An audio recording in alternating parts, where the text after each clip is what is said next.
തിരുവനന്തപുരം വെഞ്ഞാറമൂട് കൂട്ടക്കുരുതിയിൽ പ്രതി അഫാൻ ലഹരിക്കടിമയെന്ന് പോലീസ്. പ്രാഥമിക അന്വേഷണത്തിൽ ലഹരി ഉപയോഗം കണ്ടെത്തി. ഏത് തരം ലഹരിയാണെന്ന് കണ്ടെത്താൻ ശാസ്ത്രീയ പരിശോധന നടത്തുമെന്നും നെടുമങ്ങാട് ഡിവൈഎസ്പി അരുൺ പറഞ്ഞു.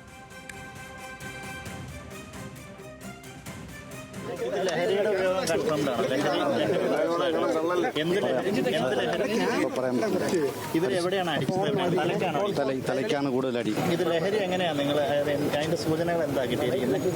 അത് സയന്റിഫിക് എവിഡൻസിന് ശേഷം മാത്രമേ നമുക്ക് എന്താണ് ലഹരി അതിനെക്കുറിച്ചൊക്കെ പറയാൻ പറ്റൂ. നെഞ്ചിന് മുകളിലോട്ട് തലയ്ക്കും ആണ് ഏറ്റവും കൂടുതൽ പരിക്ക് തലയ്ക്കാണ്. 5 പേരുടെ കൊലപാതകത്തിന് അഫാൻ ഉപയോഗിച്ച ചുറ്റിക പോലീസ് കണ്ടെത്തി. പ്രതി അഫാന്റെ വീട്ടിൽ നിന്നാണ് ചുറ്റിക കണ്ടെത്തിയത്. അബ്ദുൾ ലത്തീഫിന്റെ വീട്ടിൽ അഫാൻ മോഷണ ശ്രമം നടത്തിയെന്നും ഉച്ചയോടെയാണ് കൊലപാതകം നടത്തിയതെന്നും പോലീസ് കണ്ടെത്തി. ഡിസ്ചാർജ് ചെയ്യുന്നതനുസരിച്ച് പ്രതിയുടെ അറസ്റ്റ് രേഖപ്പെടുത്തും. ഉമ്മ ഷെമിയുടെ നില അതീവ ഗുരുതരാവസ്ഥയിൽ തുടരുകയാണ്. കൊല്ലപ്പെട്ടവരുടെ 5 പേരുടെയും പോസ്റ്റ്മോർട്ടം അല്പസമയത്തിനകം നടക്കും.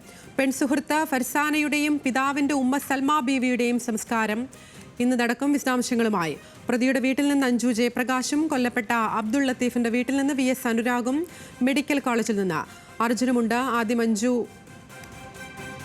ആദ്യം അനുരാഗിലേക്കാണ്.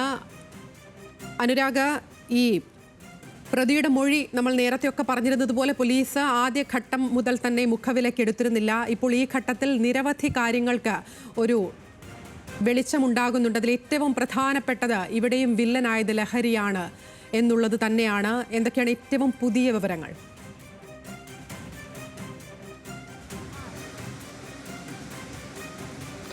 തീർച്ചയായും നേരത്തെ പല രീതിയിൽ ആരോപണങ്ങൾ ഉയർന്നിട്ടുണ്ടായിരുന്നു. പ്രതി ലഹരി ഉപയോഗിക്കുന്ന ആളാണ്, അതിൻ്റെ ഭാഗമായിട്ടായിരിക്കണം ഈ കൊലപാതകമെന്ന് പലരും പ്രതികരിച്ചിട്ടുണ്ടായിരുന്നു. പക്ഷേ ആ സമയത്ത് ഈ നാട്ടുകാരായാലും ബന്ധുക്കളായാലും അത് തള്ളിപ്പറയുന്ന സാഹചര്യമുണ്ടായി. അങ്ങനെ തങ്ങളുടെ ശ്രദ്ധയിൽപ്പെട്ടിട്ടില്ല. അത് ഇതുവരെ ആ രീതിയിലൊന്നും ഉണ്ടായിട്ടില്ല എന്നുള്ള കാര്യമാണ് ബന്ധുക്കൾ പറഞ്ഞിരുന്നത്. പക്ഷേ ഇപ്പോൾ പോലീസ് ആ കാര്യം വ്യക്തമായി തന്നെ ഉറപ്പിച്ചു പറയുന്നു. പ്രതി ലഹരിക്ക് അടിമയാണ്, അത് പ്രാഥമിക പരിശോധനയിൽ കണ്ടെത്തിയിട്ടുണ്ട് എന്നുള്ള കാര്യമാണ് ഇപ്പോൾ പോലീസ് വ്യക്തമാക്കുന്നത്. അത് ഏത് തരത്തിലുള്ള രാസലഹരിയാണ് എന്നുള്ള കാര്യം ശാസ്ത്രീയ പരിശോധനയിൽ മാത്രമേ വ്യക്തമാവുകയുള്ളൂ. അതിനുള്ള പരിശോധന നടത്തുമെന്നുള്ള കാര്യമാണ് ഇപ്പോൾ പോലീസ് വ്യക്തമാക്കുന്നത്. അതിനൊപ്പം തന്നെ ഇപ്പോൾ സമാന്തരമായി ഈ സമയത്ത് തന്നെ ഇവിടെ ഇൻക്വസ്റ്റ് നടപടികൾ പൂർത്തിയാവുന്ന ഘട്ടത്തിൽ തന്നെ മെഡിക്കൽ കോളേജ് ആശുപത്രിയിൽ ഇയാളുടെ മൊഴി പോലീസ് രേഖപ്പെടുത്തുന്നുണ്ട്. അപ്പോഴും യാതൊരു കൂസലുമില്ലാതെയാണ് ഇപ്പോൾ പോലീസിനോട് പ്രതികരിച്ചു കൊണ്ടിരിക്കുന്നത്. മാനസിക നിലയിൽ യാതൊരു പ്രശ്നവുമില്ല എന്നുള്ളതാണ് ഈ പ്രാഥമിക ഒരു ചോദ്യം ചെയ്യൽ തന്നെ പോലീസിന്റെ വിലയിരുത്തൽ. അങ്ങനെയാണെങ്കിൽ ഇവിടെയും അതിനെ സൂചിപ്പിച്ചതുപോലെ തന്നെ ലഹരി ആണ് വില്ലൻ എന്നുള്ളത് തന്നെയാണ് മനസ്സിലാക്കേണ്ടത്. അങ്ങനെയാണെങ്കിൽ എവിടെ നിന്നാണ് ഇയാൾ ലഹരി ഉപയോഗം തുടങ്ങിയത്, എങ്ങനെയാണ് ഇത്തരത്തിൽ പെട്ടെന്നൊരു ദിവസം ഈ ഉറ്റവരെയെല്ലാം അങ്ങ് തീർത്ത് കളയാം, വേദന തിന്ന് തന്നെ തീർത്ത് കളയാമെന്നുള്ള രീതിയിലേക്ക്, ആ ഒരു മനോനിലയിലേക്ക് പ്രതി എങ്ങനെ എത്തി എന്നുള്ളതാണ് ഇനി ഉള്ള ചോദ്യം. എവിടെ നിന്നാണ് ഈ ലഹരി കിട്ടുന്നത്, എവിടെ മുതലാണ് ഇത് ഉപയോഗിച്ചു തുടങ്ങിയത്, അങ്ങനെയുള്ള പല ചോദ്യങ്ങൾ ഇനി മുന്നിലുണ്ട്. അതിനൊപ്പം തന്നെ ഈ രാവിലെ എന്തുകൊണ്ടാണ് ഇങ്ങനെ ബന്ധുക്കളെ എല്ലാം കൊന്നുകളയാം എന്നുള്ള തീരുമാനത്തിലേക്ക് എത്തിയത് എന്നടക്കമുള്ള കാര്യങ്ങൾ ഇനി ഉത്തരം ലഭിക്കേണ്ടതുണ്ട്. അപ്പോഴും ഒരു കാര്യം, ലഹരി ഉപയോഗിച്ച ശേഷമാണ് ഈ കൊലപാതകം ചെയ്തത് എന്നുള്ള കാര്യം ഇപ്പോൾ പോലീസ് ഉറപ്പിച്ച് പറയുന്നില്ല. പ്രതി ലഹരി ഉപയോഗിക്കുന്ന ആളാണ്, ലഹരിക്ക് അടിമയാണ് എന്നുള്ള കാര്യം പറയുന്നു.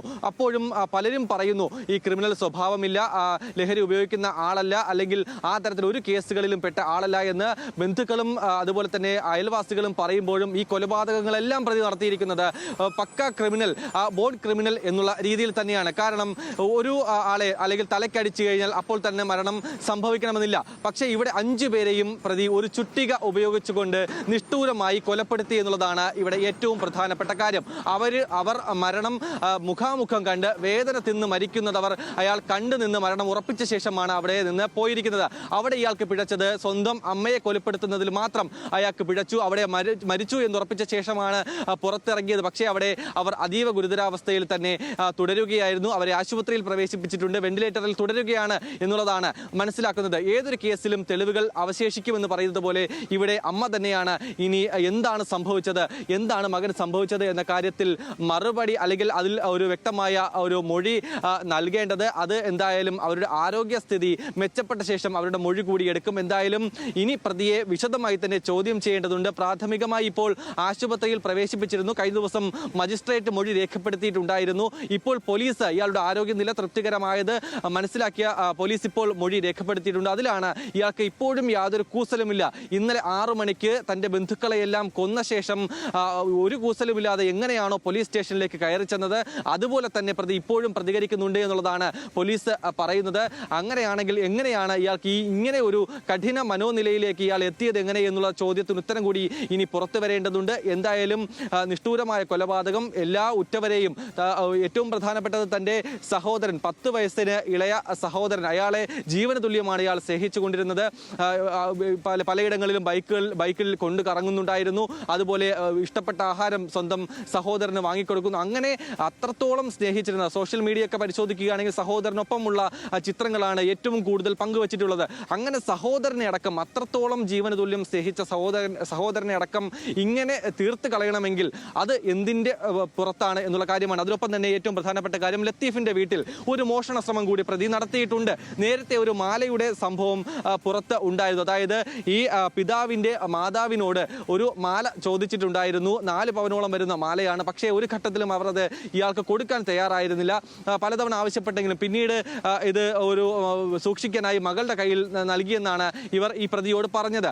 അങ്ങനെ ആയിരിക്കാമോ ഇവരെ കൊലപ്പെടുത്തിയ ശേഷം ഈ ഏറ്റവും സ്നേഹമുള്ള മകൻ, അതായത് ഇവരുടെ മകൻ ലത്തീഫിന്റെ വീട്ടിലേക്ക് ഇവർക്കാണ് കൊടുത്തത് എന്ന് കരുതി ഇവിടേക്ക് എത്തിയാണോ, ഈ മാല തിരയുകയാണോ ഈ പ്രതി ചെയ്തുകൊണ്ടിരുന്നത് എന്നുള്ളത് കൂടി സംശയത്തിന്റെ നിഴലിലാണ്. കാരണം ഇവിടെ എത്തി ഇവരെ കൊലപ്പെടുത്തിയ ശേഷം ഈ അലമാര കുത്തി തുറക്കാൻ അല്ലെങ്കിൽ അലമാരയൊക്കെ പരിശോധിച്ച് ഈ മാല ഉണ്ടോ എന്ന് ഉറപ്പിക്കാൻ ഇയാൾ ശ്രമം നടത്തിയിട്ടുണ്ട് എന്നുള്ളതാണ് പോലീസ് പറയുന്നത്. അപ്പോഴും ഈ മൃതശരീരത്തിലുള്ള സ്വർണ്ണാഭരണങ്ങളെല്ലാം അവിടെ അപ്പോഴും അവശേഷിക്കുന്നുണ്ട്. അങ്ങനെ ഏതെങ്കിലും ഒരു മോഷണ ശ്രമമാണെങ്കിൽ തീർച്ചയായും ഈ മൃതശരീരത്തിൽ ഉണ്ടായിരുന്ന ഈ ആഭരണങ്ങൾ അയാൾ കവർന്നെടുക്കേണ്ടതായിരുന്നു. പക്ഷേ അത് ചെയ്തിട്ടില്ല. മറ്റിടങ്ങളിലെല്ലാം പരിശോധിക്കുകയാണ് ഈ പ്രതി ചെയ്തിട്ടുള്ളത്. അങ്ങനെയാണെങ്കിൽ ഈ മാല ലക്ഷ്യം വെച്ചാണോ ഈ പ്രതി എല്ലായിടങ്ങളിലും കയറി ചെന്നത് എന്നുള്ളത് ചോദ്യചിഹ്നമായി നിൽക്കുന്നു. അപ്പോഴും എന്തിന് കാമുകി, അല്ലെങ്കിൽ എന്തിന് സഹോദരൻ, എന്തിന് സ്വന്തം ഉമ്മ എന്നുള്ള 3 ചോദ്യങ്ങൾ കൂടി ബാക്കിയാവുകയാണ്. എന്തായാലും ഇതിന് ഉത്തരം പറയേണ്ടത് പ്രതി തന്നെയാണ്. അതിനുള്ള നടപടികൾ പോലീസ് ആരംഭിച്ചു കഴിഞ്ഞു. ഏറ്റവും പ്രധാനമായും ഇയാൾ ലഹരിക്ക് അടിമയാണ് എന്ന കാര്യം പോലീസ് സ്ഥിരീകരിക്കുകയാണ് ഈ ഘട്ടത്തിൽ.